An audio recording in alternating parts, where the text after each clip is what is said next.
Welcome to English Baba channel. Class 11 English poem number 3 है the voice of the rain. आज हम करेंगे इसके क्वेश्चन आंसर, तो जल्दी से वीडियो को लाइक कर दो। आई होप चिल्ड्रन आपने वीडियो को लाइक कर दिया है और अभी तक चैनल को सब्सक्राइब नहीं किया तो सब्सक्राइब कर दो सो दैट आपको हमारे सारे अपडेट्स मिलते रहे। क्वेश्चन नंबर 1 देखिए, there are two voices in the poem, who do they belong to. Poem में दो तरह की आवाजें हैं, किस किस की हैं? तो सबसे पहले हम समझेंगे, रटेंगे नहीं। तो चिल्ड्रन स्टार्टिंग की जो दो आवाज आ रही हैं, ये वाली जो मैंने रेड लाइन से, ये तो कही है पोएट ने, कवि ने। एंड हु आर दो, तुम कौन हो, ठीक है। तो और ये जो सारी बची हुई लाइन है, ये है रेन की आवाज। I am the poem of the अर्थ, मैं अर्थ की पोएम हूं। तो दो तरह की आवाज है, पहली आवाज है पोएट की और दूसरी आवाज है रेन की। तो आंसर लिखेंगे the first voice belongs to the poet and the second voice belongs to the rain. मजा आ गया। विच लाइन्स इंडिकेट दिस, कौन सी लाइन ये वाली चीज इंडिकेट कर रही है? तो देखो, फर्स्ट टू लाइन्स जो है ये जो रेड रेड में है, 1 और 2 लाइन जो है वो तो पोएट की है, और जो बची हुई लाइन है 3 से लेके 9 तक, वो किसकी है? रेन की। तो आंसर लिखेंगे these are indicated in lines 1-2। तो 1-2 के ब्रैकेट में मैंने क्या लिख दिया? पोएट। एंड 3 से लेके 9 तक रेन रेस्पेक्टिवली, ठीक है ना। नेक्स्ट क्वेश्चन देखेंगे। What does the phrase strange to tell mean? Strange to tell का मतलब क्या है? इसको इमेज से समझो। चिल्ड्रन, इस पोयम में ये बताया गया है कि जब बारिश पड़ती है, पोएट बारिश से बात करते हैं। चलो, पोएट का बात करना तो ठीक है, वो तो इंसान है, वो तो बात कर सकता है।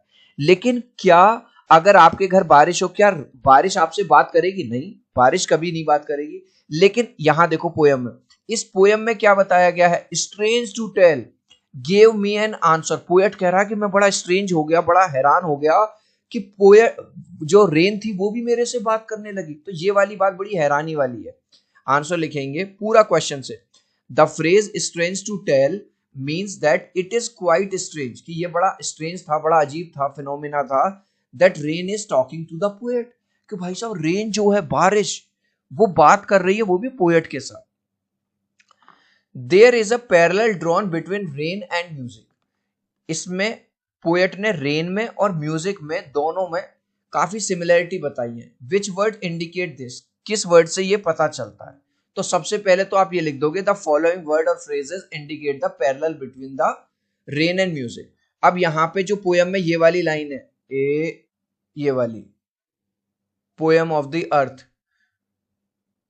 ये poem of the earth said the voice of the rain, eternal I rise impalpable out of the land, मैं जमीन से उठती हूँ, ठीक है। और बॉटमलेस सी। चिल्ड्रन, आप को याद होगा, जब आप छोटे थे तो आपने ये पढ़ा होगा कि जो पानी है समुंदर से उठता है, ठीक है, इवेपोरेट होके, ठीक है, फिर वो बादल बन जाते हैं, फिर कंडेंसेशन होता है, और फिर वो ही बादल बारिश लाते हैं, और फिर वो पानी। तो इस तरह से आपने ये वाटर साइकिल पढ़ा होगा, ये चलता रहता है। तो यहाँ पे रेन उसको यही जवाब दे रही है कि मैं समुद्र से उठती हूँ और समुद्र में ही आके मिल जाती हूँ बारिश की फॉर्म में। और पोएट हमें ये वाली बात कह रहे हैं कि जैसे किसी कंपोजर ने, म्यूजिक कंपोजर ने म्यूजिक बनाया, भाई म्यूजिक को हमने लोगों ने सुना, ऑडियंस ने सुना, ऑडियंस ने एक दूसरे को शेयर किया, है ना, आपने व्हाट्सएप पे भेजा, अपनी स्टोरी पे लगाया, यूट्यूब शॉर्ट्स में लगाया, इंस्टाग्राम पे लगाया। अब वो जो म्यूजिक है, उससे, उसकी जो सफलता से कंपोजर को क्या मिली? बहुत ज्यादा शांति मिली, बहुत ज्यादा पीस मिली। तो एक तरह से यहां से म्यूजिक चला और यहीं पे आ गया। ऐसे ही रेन है। तो पहले तो आपने ये वाली लाइन उठा के जो पोएम की एज इट इज लिख दी, पोएम से लेके love returns, eternal I rise impalpable out of land and bottomless sea, for song duly with love returns. और सॉन्ग के केस में भी ऐसा होता है, गाने के केस में पहले वो बनाया जाता है कंपोजर के द्वारा, फिर वो ऑडियंस तक पहुंचता है, ऑडियंस उसको प्यार देती है, फिर उसके रेस्पॉन्स दोबारा से कंपोजर के पास पहुंचते हैं। अब देखो, both originate from a source, चाहे गाना हो या बारिश हो, दोनों ही एक सोर्स से आते हैं। वो कंपोजर से आता है म्यूजिक, और जो बारिश है वो किससे आती है? समुद्र से स्टार्ट, राइज अप, दोनों ही ऊपर उठते हैं, reach fulfilment and finally return to source of origin. दोनों अपना एक जो उनका मतलब है वो पूरा करते हैं, फाइनली अपने ओरिजिन के पास पहुंच जाते हैं। नेक्स्ट क्वेश्चन देख लीजिए। How is the cyclic movement of rain brought out in the poem. जो साइक्लिक मूवमेंट है रेन का, वो कैसे बताया गया? पूरी तरह से जो अभी मैंने आपको बात समझाई कि पानी यहां से समुद्र से उठा, इवेपोरेट हुआ, बादल बन गए और फिर प्रेसिपिटेशन के थ्रू फिर से बारिश हुई, फिर से वो समुद्र में मिल गया। इसी बात को हमको लिखना है, ये वाली बात, rain water rises from the land and deep sea, जमीन पे पड़ा हुआ पानी और जो समुद्र का पानी होता है वो इवेपोरेट होके ऊपर आ जाता है, and gathers in the sky, ठीक है, आकाश में आके इकट्ठा हो जाता है, where it changes form and then comes down, वहां पे इसकी फॉर्म चेंज हो जाती है, क्लाउड की फॉर्म में आ जाता है और फिर दोबारा से अर्थ पे आ जाता है, and gives birth to new flowers.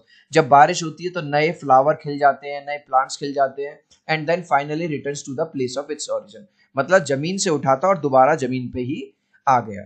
Children, अभी तक आपने इस वीडियो को एक लाइक नहीं किया है तो आपसे रिक्वेस्ट करूंगा प्लीज एक लाइक कर दो। आपके एक लाइक और सब्सक्राइब से बहुत मोटिवेशन मिलता है।